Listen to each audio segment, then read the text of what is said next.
Hello my friends, it is time to give a look to StarCraft Mass Recall. For those of you who don't know what StarCraft Mass Recall is, it is a complete and full port of the StarCraft 1 campaigns to the StarCraft 2 client, where you get to have all the awesome story of StarCraft 1, but with those StarCraft 2 amenities. Most importantly, building select is probably, unit and building select are probably the two big ones, where being able to select as much army as you want instead of 12 units, multiple buildings at a time, but also the addition of difficulty options. I've played StarCraft Mass Recall before, quite a while ago, and this was before I actually had the archive channel, so I wanted to have a version of the game for you guys. So we're going to jump into it and then I'll talk about stuff. Let's jump into Rebel Yell, the first campaign, and it's probably the tutorial. Oh, we're doing boot camp. This is the one that teaches us how to build SCVs, the true tutorial. There's going to be 2 tutorials in a row then. All right.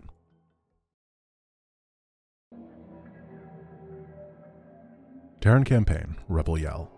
In the decades since the end of the Guild Wars, the oppressive Terran Confederacy has stood unchallenged in its supremacy over colonized space. All of that changed 4 days ago when a large alien fleet emerged from warp space and laid waste to the unsuspecting Confederate colony of Chowsara. The Confederacy, fearing that the aliens' fleet's next target will be the colony of Marsara, has sent you to intervene. Acting as magistrate, you are to safeguard the colonists and keep their state of panic from escalating any further. We're doing a full story playthrough, by the way.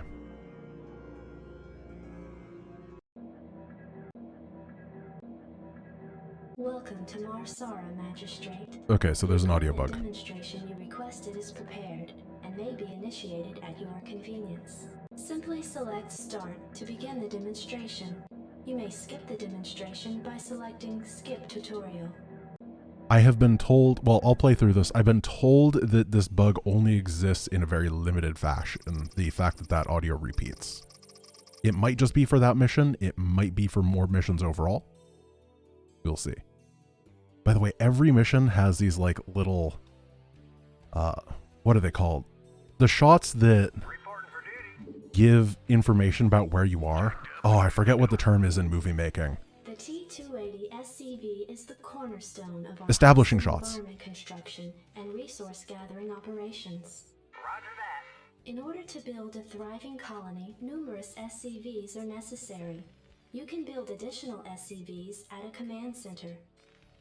So we're going to just pop through this tutorial. In order to equip additional personnel, you must have enough supply depots to support them. You can use SCVs to build additional supply depots. One sec. So I am going to need feedback, guys, on the audio levels. These look like they are my default StarCraft audio system settings, so hopefully they're okay. I hope that everything is all right. So what I did instantly was you start supply blocked on this mission. I played this like 2 or 3 times before, just in regular StarCraft. And you start out supply blocked on this mission, so in theory you're supposed to go like 1 SCV into a depot, which is just very silly. So as you can see, units just move correctly. However, if you look at their stats, 40 HP, 6 damage, all the stats from StarCraft 1 for range, etc., because Marines have a range upgrade in this game. All the stuff is StarCraft 1 in StarCraft 2. Now, what this does mean is that some things are pretty strong. For example, gateway units in StarCraft 1 are really good. The Dragoon is an awesome unit, except for the fact that it can't figure out how to path the right way. So if you get a unit like this that actually does know how to path properly, it becomes very strong. Stuff like Zerglings are another great example. Zerglings are incredibly overpowered, except for the fact that they cost. Our stockpile of minerals has run out. Select an SCV and use the gather command on the crystals. The fact that... Oh, what was I saying? Oh, of course, the limiting factor to the Zergling in StarCraft 1 is that you can only select 12 of them at a time. If you have 220 Zerglings, that... Why did I pick that number? Oh gosh, I have to do math in my head. That's like 20 control groups worth of Zerglings. There's not even 20 full control groups, which is a pretty big nerf. Processes raw Vespene gas, converting it into a form which your SCVs can gather. So what I wanted to... the reason... What they did in order to fix this is they added difficulty levels, which is just good to have anyway. So easy difficulty, I believe, is easier than StarCraft 1. Normal is about the same difficulty as StarCraft 1 in terms of units that attack you. And then hard is harder than that. However, this concludes the equipment demonstration. There will now be a fully catered reception at Marsara Base. Thank you, Adjutant. We'll get farther in and there'll be less dialogue. I didn't know the Adjutant just talked so much during this mission. All right, let's jump into the next one. I think we get introduced to J-Daddy next. And then I'll be able to say what I had to say, because we have to learn how to build Marines. Just remind me. I don't want to forget that I was talking about difficulty stuff, because this is pertinent and someone is going to ask about it in the questions. Or in the comments.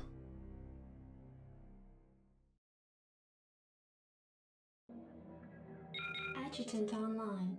Good evening, Magistrate. I'll fill you in on what's been happening.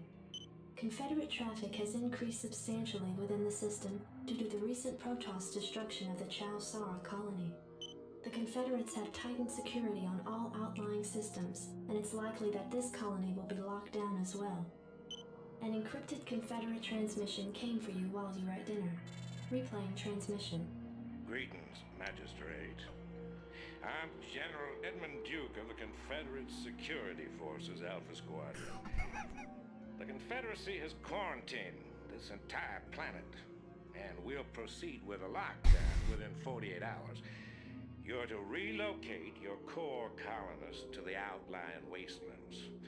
Now, I know there won't be any problems with these new arrangements. Transmission ended. He's beautiful. I have contacted the local marshal, James Rayner. Rayner has agreed to meet your personnel en route and escort them to the new wasteland site. All right. So we're going to get an intro to Rayner, and then I'll be able to talk. Gosh. So they add 3D models to this, but some of them don't look very good. Dukas. Oh, whoa! Solar flare.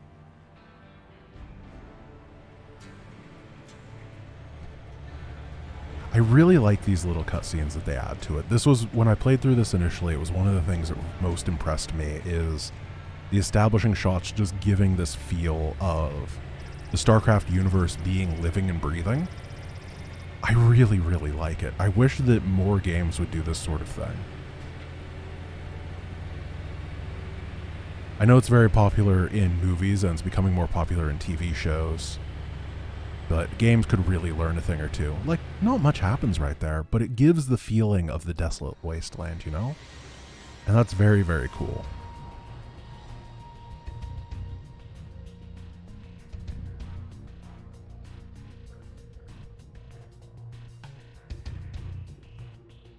Oh yeah, here come our SCVs. Then we just go and see all the little trucks are there. It's wonderful. Ooh, these are very smooth with their gliding. I like that.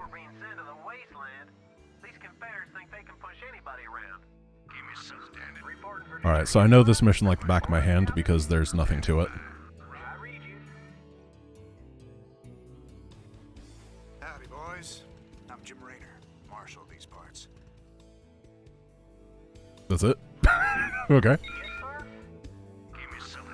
So fun fact, when I was a kid, I actually lost Jim on this mission, which is like impossible. There's a lot more stuff here. Oh my goodness. Alright, let's go. That should be the end of everything. If this is like StarCraft 1, it is. This command center is in fact misplaced. Wonderful. So, what I was talking about before was the difficulty levels. There are 4 difficulty levels in Mass Recall, which is worth talking about. Easy is easier than normal. Normal is about the same difficulty as StarCraft 1 in terms of units that attack you, which makes it way easier because building stuff is way easier in StarCraft 2's interface. And then there is hard. Hard is harder than all of that. And then there is, I think it's called endgame difficulty or something like that. So I got a ask in the comments to play on endgame difficulty, and I want to talk about why I'm not doing that. So Ace, if you know him, he is a mod of mine, he's a good guy, he also is making the StarCraft Jeopardy client, and he is a very good StarCraft 1 speedrunner, had the world record for both Zerg campaigns for quite a long time. And he played through the Zerg campaigns on it, and he said that for him, you know, one of the leading experts in that campaign, it took him 2 to 3 hours per mission a lot of the time in order to figure stuff out. And yeah, that's all possible. However, right now, what I would like to do is really showcase the mod and showcase this interesting and cool way to play through StarCraft 1. And if you guys haven't played through StarCraft 1 and are just here for the story, I want to be able to showcase that as well. I am not really in the mood to be running another challenge run at the same time. Currently, as I'm recording this, I'm doing drones only, and I am so incredibly stuck in that run that adding another one on top of that takes hours and hours and hours per mission just sounds miserable. So what I'm going to do is I'm going to play on hard. I think I will lose a couple of times just because hard can be hard. And I want to be able to experiment with my compositions. Because Marines can be trained at this facility. Yep. Thank you, Adjutant. One of the things with harder difficulties is there's often a lack of variety that you can do. It's all about learning when and where the attack waves are and knowing exactly what composition to build. And I would prefer for this playthrough to be able to be fairly dynamic. Each of the campaigns are pretty short, actually. I believe that all of the base game campaigns are 10 missions long, and then all of the Brood War campaigns are 8 missions long, except for the Zerg one. Zerg one is a little bit longer, because Kerrigan is, you know, it's a fairly important story thing, or maybe you don't know, I don't care. You'll know soon. So what I want is, you know, just diversity, interesting, all that kind of stuff. If anybody has any, like, funny composition ideas, maybe, then just toss them in the comments, and I might, you know, if you like, well, this could be funny on this map specifically, I don't know. It's probably very hard to do that in a YouTube setting, but I will definitely listen to people if they have interesting ideas. I'm not going to get married to any single one of them. But more so than anything, I just want people to know largely that this exists and it's really cool. There we go. We should be done with this mission and can move into the actual StarCraft right now. This should be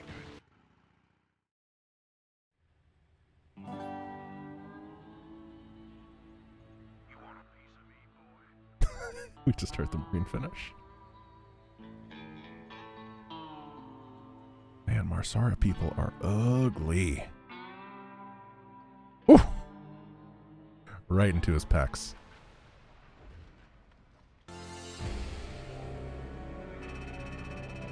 Oh yeah, the 6-minute timing on Wasteland. Incredible. Deathless. So Backwater Station. We've all been here. Loading times are definitely a bit long.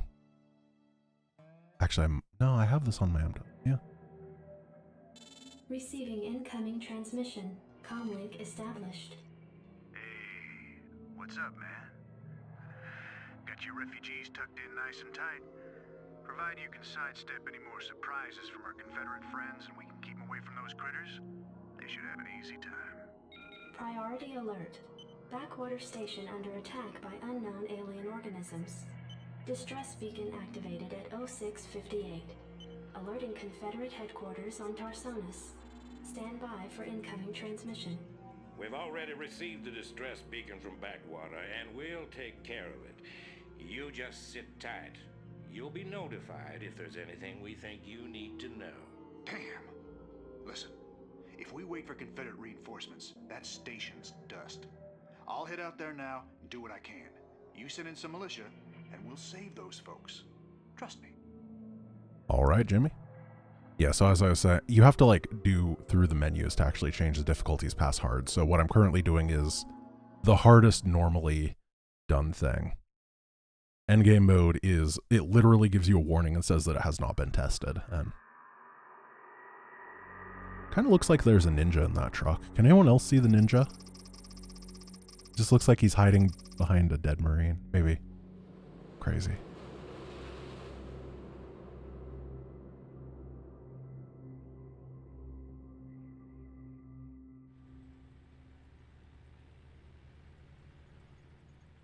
Maybe there's too many trucks in these.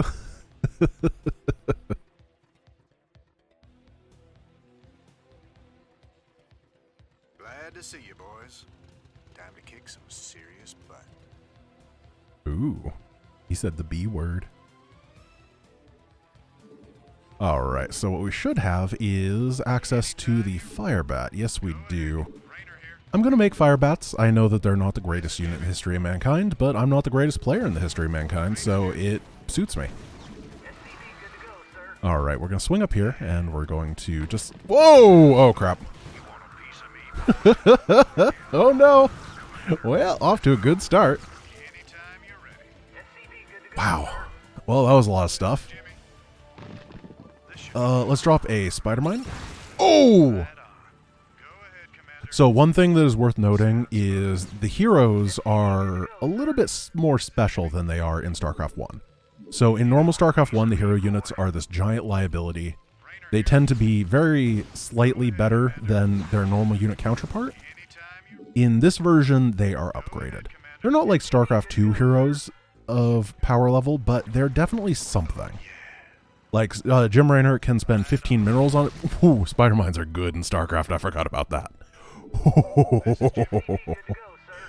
So yeah, he can drop a spider mine every 10 seconds for 15 minerals. Instead of the normal 3 spider mines for no cost. Which is more of a trade-off than anything.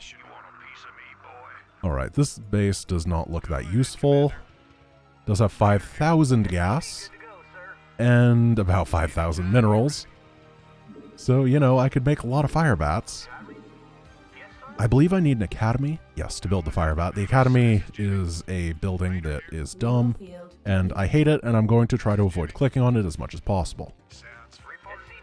However, it is worth noting that this works like a lot of the Wings of Liberty heroes, where if the hero dies, the mission ends, which is a game design decision that I'm not a big fan of. I wish that one of the things that they could do is just remove the hero from the combat zone instead of killing them off. I would actually be interested in hearing your guys' opinion on that. How do you feel about heroes in RTS? Do you like the way that it's done with Kerrigan, for example? Ooh. Looks like the ground there is alive. Where it's done with Kerrigan, where she just goes back to the thing and respawns later. Would you like to see a version where, yeah, you get the powerful hero, however, if he's gone permanently? Not permanently, but for the mission? Or do you like the when a hero dies, he's dead for good and you have to restart the mission? Or do you have a different idea for how that could go? I would really be interested in hearing people's thoughts on that, because I think for the industry, it's a very difficult question.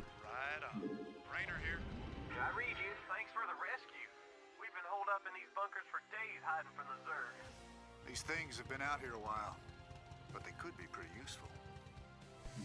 Alright, now we have 2 bases. I personally think that each one of those scenarios could work for different campaigns. Oh yeah, the Firefats. So one thing about Firebats in StarCraft 2 is that they're bad. However, there is a very special aspect to Firebats in StarCraft 1 that make them slightly better, and that's that they're cheap. They're 50 minerals and 25 gas. They're still not very good, but they are bulky. They got 50 HP and 1 baseline armor, so they can provide a front line for our boys, and we're going to do just that. I just think the unit's cool. It's really bad, and I wish it were better in StarCraft 2. One thing that Rhyme actually did that I was very, very impressed by, I think it was in real scale, is he buffed the Firebat by... So let me attack him. See, it takes a really long time for the Firebat to actually charge up its attack. So what Rhyme did was he removed that delay in real scale, and I instantly felt a lot more comfortable with the unit. I was very, very impressed. It felt good to use. It wasn't great still. Uh-oh. Just a couple Zergles. And some Hydras. This bunker is not well positioned.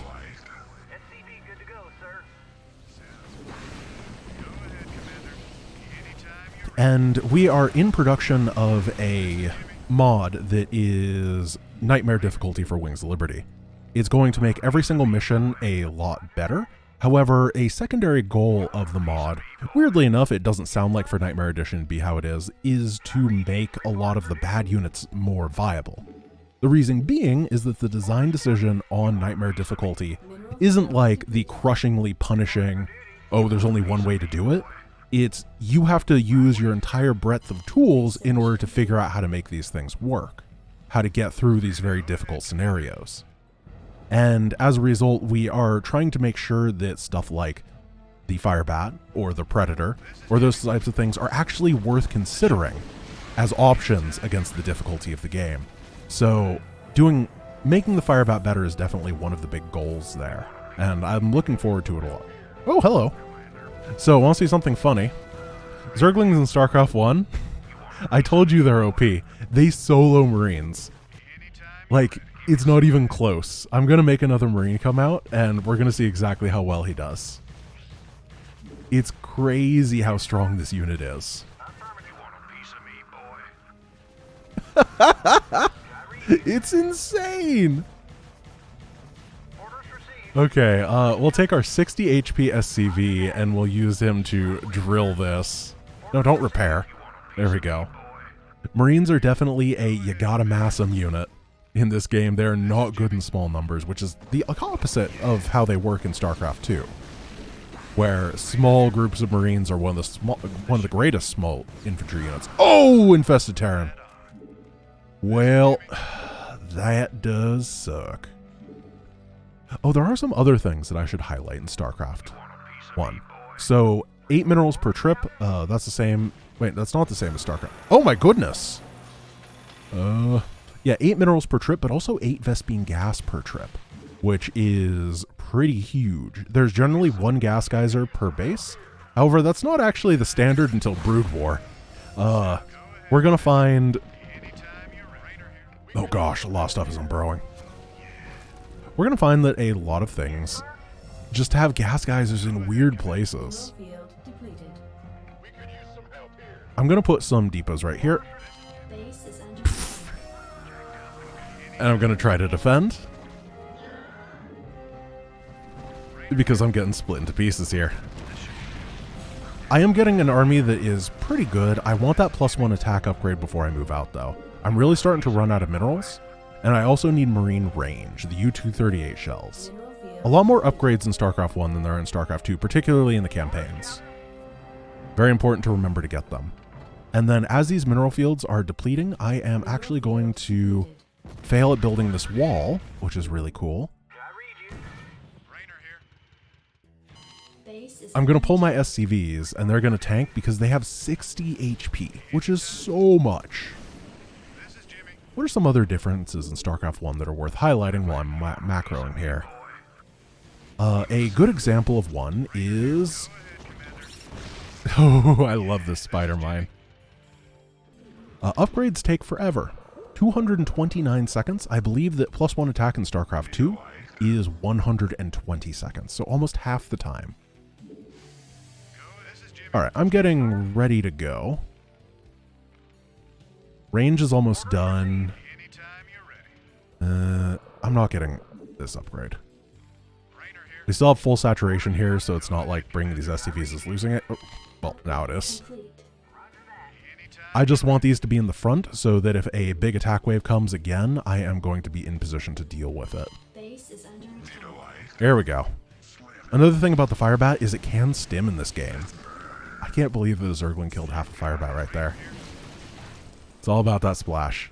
However, there's no medics, so stim is a investment and a half to activate until we get to Brood War, where the UED invents the medic. I'm really looking forward to this timing.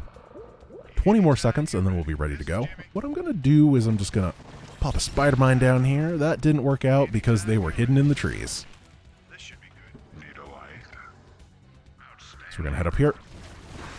Another thing that this does better... Oh, Infested Terrans! So Infested Terrans are Banelings, except if they get killed, they don't explode. But if they do explode, they do 500 damage. That could have killed me instantly, but luckily my boys are too strong. Whatever it is, it ain't natural. Burn it, boys. I was trying to be oversafe here, and I think I built way too much. But you know what? Better safe than sorry, right?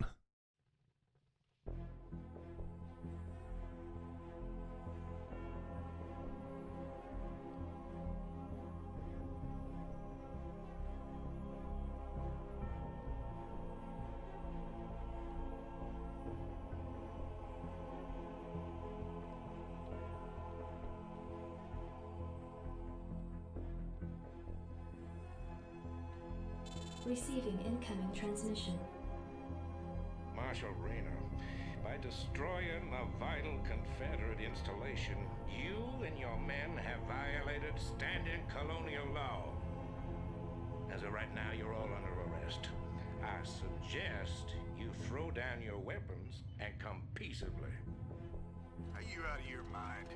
If we hadn't burned that damn factory, this entire colony could have been overrun. Maybe if you hadn't taken your sweet time in getting here. Now, I asked you nice the first time, boy. I didn't come here to talk with you. I thought that drill guy wasn't wearing Now pants. throw down them weapons.